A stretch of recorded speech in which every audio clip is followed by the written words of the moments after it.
नमस्कार, मैं हूं सुरेश चौहान की और आप देख रहे हैं सुदर्शन टीवी।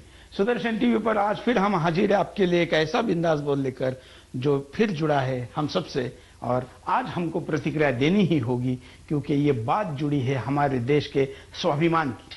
जी हाँ, जैसे कि आप देख रहे हैं फोटो में, पाकिस्तान के प्रधानमंत्री और पाकिस्तान के राष्ट्रपति को हमारे देश के प्रधानमंत्री ने सेमीफाइनल में जो भारत पाकिस्तान मैच होने वाला है उसके लिए इनवाइट किया है।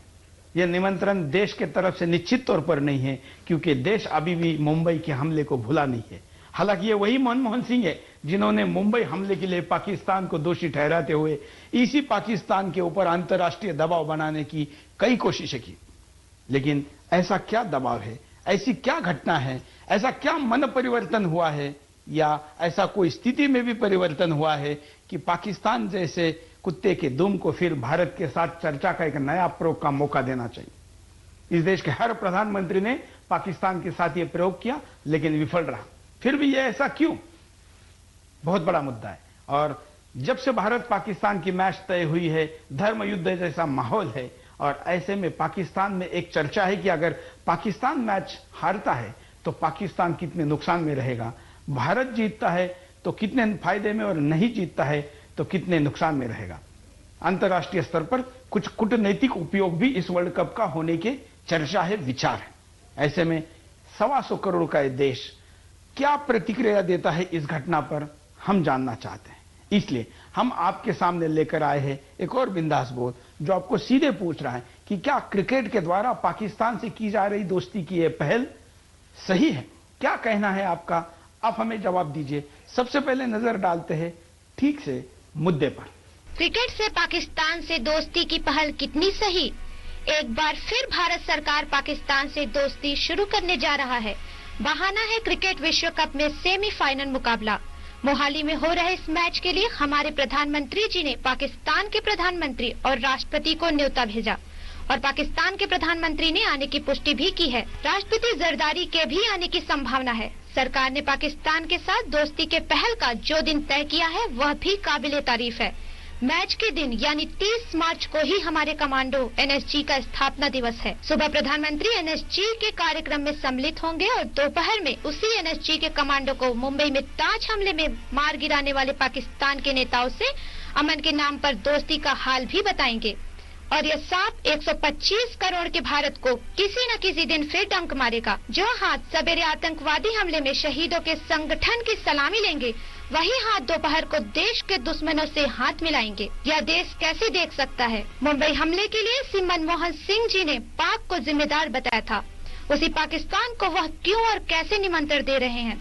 क्या यह अकेले मनमोहन सिंह का निमंत्रण है? यह निमंत्रण 125 करोड़ देशवासियों की तरफ से तो कदापि नहीं हो सकता। इस निमंत्रण को स्वीकार करने के एवज में पाकिस्तान ने 5000 लोगों का वीजा मांगा और भारत सरकार ने वह दे भी दिया है, और वह भी तब जब मुंबई हमले के दोषी कसाब को फांसी नहीं दी है। उल्टा और 5000 कसाब सीधे भारत में निमंत्रित किए गए हैं। ऐसा ही करना है तो क्यों हमारे लाखों सैनिकों को सीमा पार गोलियां खाने के लिए खड़े करते हो? मनमोहन जी का हौसला बढ़ाने वाले इस निर्णय को भारत के प्रधानमंत्री का अमन का छक्का कह रहे हैं। इस तथाकथित छक्के पे हाथ उठाकर नाचने वाले विदेशी कठपुतलियां ही हमारे देश नेताओं की चीयर लीडर हैं। इनके ठुमकों पे ही हमारे नेता अमन का चौका और छक्का मारते हैं। हालांकि यह निमंत्रण छक्का है या छक्का मानसिकता का प्रतीक है, यह खोजने की जरूरत नहीं है। अब तक के हर एक प्रधानमंत्री ने पाकिस्तान से नए सिरे से दोस्ती की शुरुआत की और हर एक के साथ बाजी धोखा भी हुआ, लेकिन कभी वोटों के लिए, कभी अपनी छवि चमकाने के लिए, कभी अमेरिका के दबाव में तो कभी अदूरदर्शिता ने यह निर्णय किए हैं। कई प्रधानमंत्री पे तो शांति के नोबेल पुरस्कार के लिए यह पहल करने के आरोप लगे हैं और मनमोहन सिंह पर भी लगे हैं। कुत्ते की पूंछ चाहे मक्खन लगाकर किसी पाइप में क्यों न रखी जाए, वह जब निकाली जाएगी तब टेढ़ी ही निकलेगी। छोटे बच्चों को यह कहावत और पाकिस्तान का रुख समझ में आता है, लेकिन हमारे बड़े बड़े नेताओं को क्यों नहीं समझ में आता, यह सबसे बड़ा सवाल है। अमन के नाम पर देश के स्वाभिमान और सुरक्षा से खिलवाड़ कितना सही है, यह सवाल विपक्ष भले ही नहीं पूछ रहा हो, देश के लोग जरूर पूछ रहे हैं। शहीदों के घरों से आवाज आ रही है, पाकिस्तानियों वापस जाओ, वापस जाओ। आप क्या कहते हैं? गले लगाने के लिए शहीदों के शहादत को भूलकर आप भी तैयार है या आप भी कह रहे वापस जाओ? आपकी जवाब, आपके प्रतिक्रिया, आपकी भावनाओं का यहाँ पर प्रदर्शन जरूरी है, क्योंकि एक ऐसा प्रदर्शन होने जा रहा है जो मैं दावे के साथ कहता हूं कि 125 करोड़ जनता के प्रतिनिधित्व को नहीं करता है। एक कॉलर, उनकी प्रतिक्रिया लेते हैं। पहले कॉलर है आज के बिंदास बोल के, और उन कॉलर को लेने के पहले हम आपके पास एमएमएस भी लेकर कुछ आएंगे और कुछ और प्रतिक्रिया भी लेकर आएंगे। हम आपको बता दें कि इस प्रकार से आज का बिंदास बोल हम आपके सामने जो करने जा रहे हैं, ये सीधे सीधे देश के कई लाख लोगों के मन से अभी तक निकली हुई प्रतिक्रिया का प्रतिबिंब है। कई एसएमएस, मेल, ईमेल जो हमको आए हैं, जो चर्चाएं जब से निमंत्रण पाकिस्तान के प्रमुखों को दिया है तब से हो रही है, उसके आधार पर हम आपके सामने यह कार्यक्रम करने जा रहे हैं। ऐसे में कई सवाल उठ रहे और उन सारे सवालों के जवाब आपको देने जरूरी है, देश के नेताओं को देने जरूरी है। इसलिए सवाल ही पूछने हैं तो एक साथ सारे पूछे, ठोक सवाल क्यों ना पूछे। इसलिए आप सवाल पूछिए, आपके तरफ से हम सरकार को सवाल पूछ रहे हैं, हम सब मिलकर इसके जवाब के लिए भी प्रयास करेंगे, और तब जाके अगर इसमें कहीं पर कोई दाल में काला है तो वो भी सामने आ जाएगा, रोका जा सकता है, अभी समय है। इसलिए बिंदास बोल में आपको प्रतिक्रिया देनी है, अपनी बात को रखना है, और अपनी बात रखने का बिंदास बोल से अच्छा तरीका या प्लेटफॉर्म या मंच नहीं हो सकता। इसलिए हम आपके सामने लेकर आए। अब हम आपको एक और पैकेज दिखाते हैं कि अगर पाकिस्तान को विश्व कप नहीं जीता है पाकिस्तान, तो कितना नुकसान हो सकता है। ये जो अंतर्राष्ट्रीय मंच पर एक विचार हो रहा है, इस विचार की दिशा में क्या क्या हो रहा है, आपके सामने एक दूसरा पैकेज। कहीं ये पाकिस्तान को कप जिताने का खेल तो नहीं। पाकिस्तान सरकार और लोकतंत्र बचाने के लिए पाकिस्तान को यह कप जीतना जरूरी है। पाकिस्तान सारे ही क्षेत्रों में हार रहा है। अमेरिका को चिंता है कि भारत से अगर पाकिस्तान ये मैच हारता है तो पाकिस्तान में कट्टरवादी सरकार को उखाड़ देंगे, लोकतंत्र खतरे में आ जाएगा, अर्थात पाकिस्तान में अमेरिकी कठपुतलियां देश में वापस नहीं जा पाएंगी। कम से कम क्रिकेट कप जीतो तो पाकिस्तान का देश के नाते कहीं तो विजय होगा, दोबारा पाकिस्तान में माहौल ठीक होगा। क्रिकेट से खिलवाड़ की यह भी एक संभावना को नकारा नहीं जा सकता। भारतीय क्रिकेट कंट्रोल बोर्ड ने दोनों प्रधानमंत्रियों की उपस्थिति को देखते हुए भारतीय खिलाड़ियों को कहा है वह खेल को युद्ध समझकर न खेलें। शायद ये भारत के खिलाड़ियों की आक्रामकता को कम करने का खेल भी हो सकता है। भारतीय लोग और खिलाड़ी इसे युद्ध नहीं धर्म युद्ध मानते हैं, तभी जीत पाते हैं। इस धार को कम किया जा रहा है। भारत अगर हारता है तो क्रिकेट का, पैसे का, व्यापार का, राजनीति का कोई नुकसान नहीं है, लेकिन पाकिस्तान हारता है तो नुकसान ही नुकसान है। पाकिस्तान को बचाने वाले इस कप को पाकिस्तान को देना चाहते हैं। लगता है इतिहास फिर दोहराया जाएगा, फर्क सिर्फ मैदान का रहेगा। हमने पाकिस्तान को युद्ध के मैदान में हराया, लेकिन हमारे नेता टेबल पर बातचीत में हार गए थे। यहाँ भी अब तक हमारे खिलाड़ी पाक को हराते आए हैं। हम मुद्दा लेकर आए पाकिस्तान से जुड़ा हुआ है।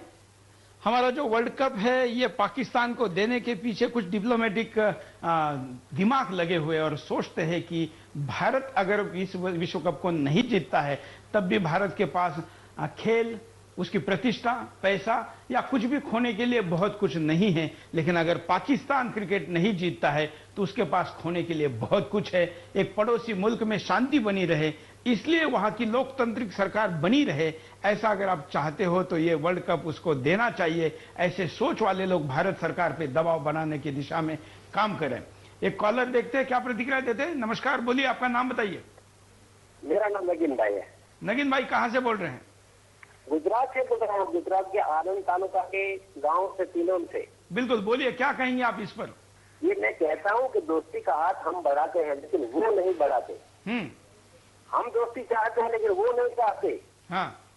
ये सारा हिंदुस्तान के मुसलमान को भी बल बिगाड़ रहा है। हाँ। इसलिए मैं बोलता हूँ कि पाकिस्तान के साथ दोस्ती होने का वो सपना है, हो ही नहीं सकती।